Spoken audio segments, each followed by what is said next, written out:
Assalamualaikum warahmatullahi wabarakatuh.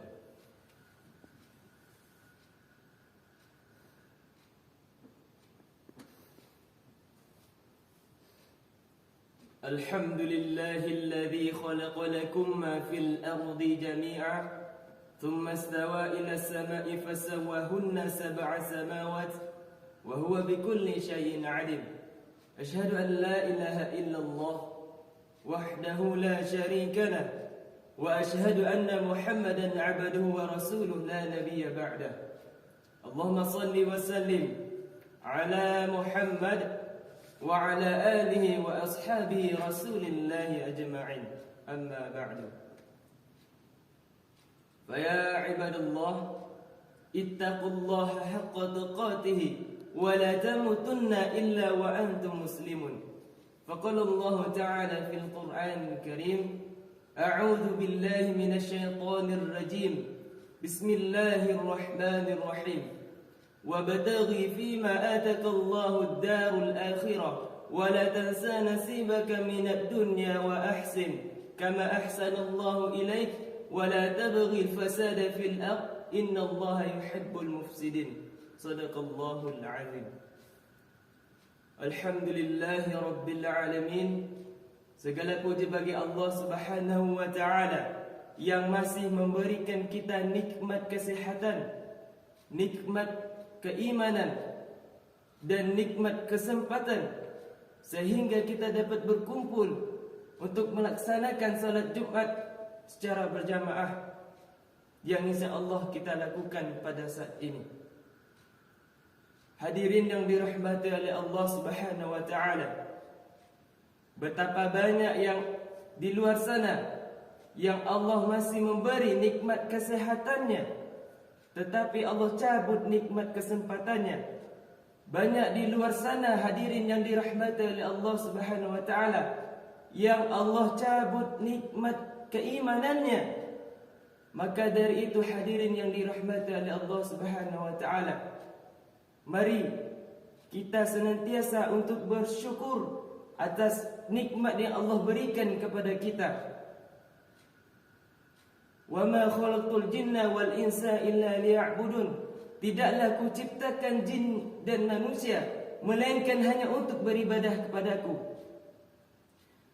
Hadirin yang dirahmati oleh Allah Subhanahu wa Ta'ala, salawat berangkaikan salam tak lupa kita curahkan kepada Nabi besar kita, kepada suri tauladan kita, suri tauladan bagi seorang pemimpin, suri tauladan bagaimana seorang panglima perang, suri tauladan bagaimana seorang pemimpin yang adil dan bijaksana, yakni Nabi Muhammad sallallahu alaihi wasallam. Allahumma salli ala sayyidina Muhammad wa ala ali sayyidina Muhammad. Hadirin yang dirahmati oleh Allah Subhanahu wa Ta'ala, senantiasa khatib untuk selalu mengingatkan kepada seluruh jamaah, lebih khusus kepada diri khatib sendiri. Mari kita tingkatkan kadar keimanan dan ketakwaan kita kepada Allah Subhanahu wa Ta'ala. Hadirin yang dirahmati oleh Allah Subhanahu wa Ta'ala, pada hari yang berbahagia ini izinkan khatib untuk menyampaikan khutbah yang berjudul keseimbangan antara dunia dan akhirat, yang pada dasarnya manusia terbagi menjadi 3 golongan. Apa itu hadirin yang dirahmati oleh Allah? Maka mari kita perjelas satu persatu. Yang pertama, golongan orang yang senantiasa usahanya hanya untuk dunia saja. Kemudian yang kedua, orang yang usahanya hanya untuk akhirat saja. Kemudian yang ketiga, orang yang berusaha seimbang antara dunia dan akhirat. Maka kita perjelas satu persatu. Yang pertama, orang yang berusaha hanya untuk dunia saja. Maka kita lihat kisah Qarun pada masa Nabi Musa alaihissalam, yang Allah beri ia kekayaan harta. Bahkan diceritakan hadirin yang dirahmati oleh Allah Subhanahu wa Ta'ala, ia memiliki kunci emas yang diangkat oleh 100 ekor unta hadirin. Tetapi hadirin yang dirahmati oleh Allah, kekayaan yang Allah titipkan kepada Qarun itu tidak digunakan kepada yang mestinya, tidak diinfakkan ke jalan Allah. Padahal hadirin yang dirahmati oleh Allah, sebelum ia mendapatkan kekayaan, ia adalah seorang yang miskin, hadirin yang dirahmati oleh Allah. Suatu ketika Qarun bertemu kepada Musa. Wahai Nabi Allah Musa, aku ini miskin, anakku banyak, maka berdoalah untukku untuk memberikan kekayaan kepadaku. Kemudian Nabi Musa menjawab, apakah dengan kekayaan tersebut engkau dekat dengan Allah? Dengan kekayaan tersebut engkau menggunakan harta tersebut kepada yang membutuhkan? Apa dijawab Qarun? Oh, tentu ya Musa, saya akan membagikan harta tersebut kepada yang membutuhkan Musa. Saya akan lebih dekat kepada Allah Subhanahu wa taala. Namun hadirin yang dirahmati oleh Allah, orang yang golongan pertama ini adalah seluruh usaha yang dilakukan hanya untuk dunia saja, hadirin yang dirahmati oleh Allah Subhanahu wa taala. Maka singkat ceritanya, hadirin yang dirahmati oleh Allah, Allah tenggelamkan Qarun bersama harta kekayaannya. Bahkan Allah telah memperingatkan dalam firman-Nya, A'udzu billahi minasyaitonir rajim. La in syakartum la azidannakum wa la in kafartum inna 'adzabi lasyadid. Sekiranya kamu bersyukur atas nikmat yang aku berikan kepadamu, maka nikmat akan kutambahkan. Jikalau engkau kufur, ingkar atas nikmat yang aku berikan, maka azabku sangatlah pedih. Kemudian hadirin yang dirahmati oleh Allah Subhanahu wa taala, yang kedua ialah orang yang berusaha hanya untuk akhirat saja. Sebagaimana yang telah diceritakan dalam buku cerpen yang diceritakan oleh seorang sastrawan yang bernama Ali Nafis Akbar. Ia menceritakan ada seorang yang sangat soleh di suatu desa. Ia adalah seorang haji, bapa haji, yang senantiasa seharinya hanya untuk beribadah kepada Allah Subhanahu wa taala, yang selalu datang ke masjid, selalu menunaikan ibadah-ibadah yang telah disyariatkan oleh agama Islam, seperti solat tepat waktu, on time, selalu di masjid.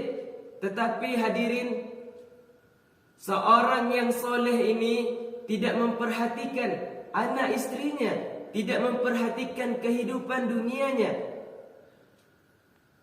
hanya memperhatikan bekalnya untuk akhirat saja, hadirin yang dirahmati oleh Allah. Maka Allah pun telah memperingatkan dalam firman-Nya, A'udzu billahi minasyaitonir rajim. Ya ayyuhalladzina amanu qu anfusakum wa ahlikum nara. Wahai orang-orang yang beriman, peliharalah dirimu dan keluargamu dari panasnya api neraka.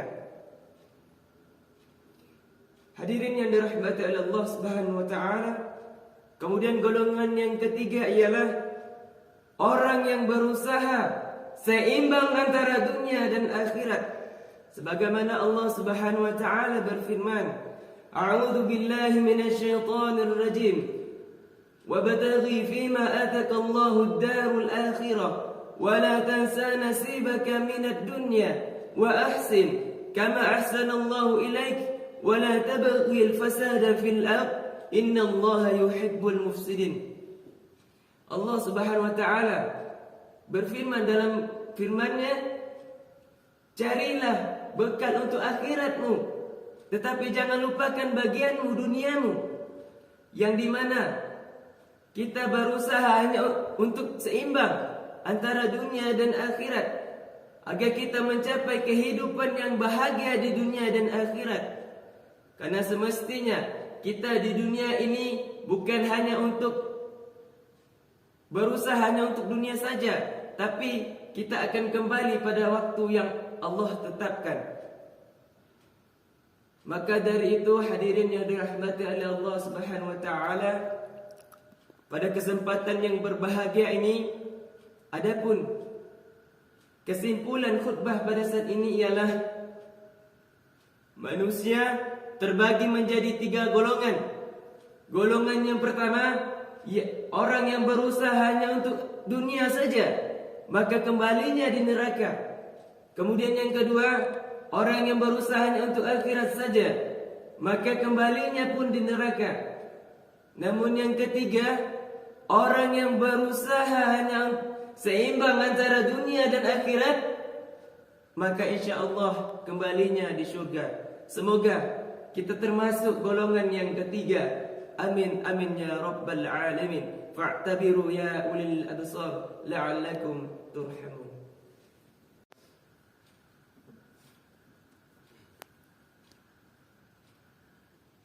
Alhamdulillahilladzi khalaqa lakum ma fil ardi jami'an thumma istawa ila as-sama'i fasawwahunna sab'a samawat wa huwa bikulli shay'in 'alim.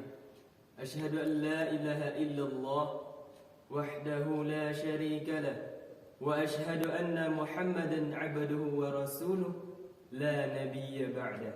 Amma ba'du. Fa ya 'ibadallah, ittaqullaha haqqa tuqatih wa la tamutunna illa wa antum muslimin. Faqala Allah ta'ala fil Qur'anil Karim, a'udzu billahi minasy syaithanir rajim.